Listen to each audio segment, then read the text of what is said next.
or who may say, why are we still talking about slavery? Mm-hmm.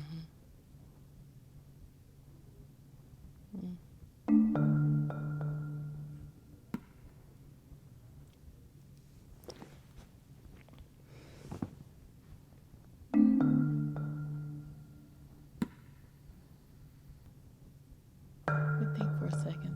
Okay.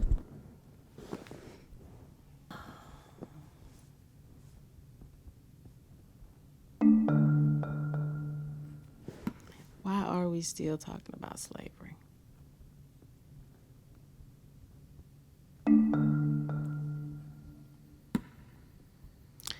I guess my first question in response to that would be, did we ever really talk about it?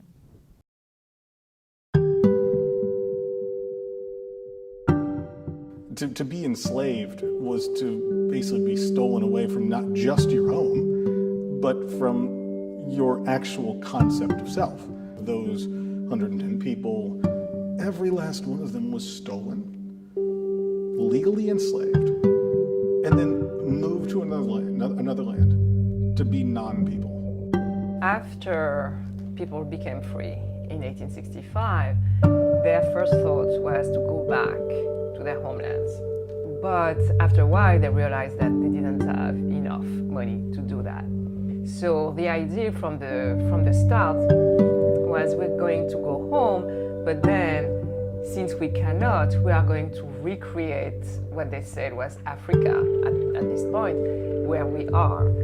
Now that area known as Plateau, they actually organized that area, and they got the paperwork, and it was officially declared a township. So, and the only laws that they knew really was laws that they brought over with them from Africa. They continued to kind of organize it and rule it according to their own traditions that they had also adapted to the situation. They had, kind of a chief. They had judges. They were proud. They called their town African Town. They could have called it whatever. They chose to call it African Town because they were proud of who they were, where they were coming from.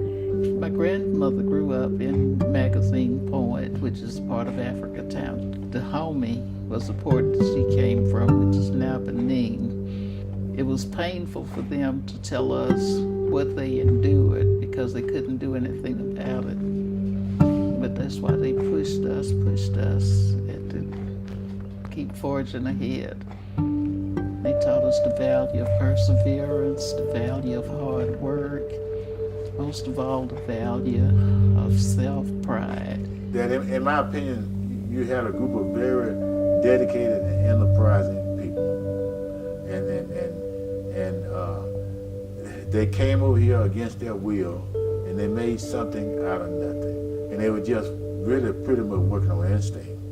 Despite everything that was done to them, they were able to actually transcend it, to make the most of what they had, to resist, to create, and to come out of this experience as a people.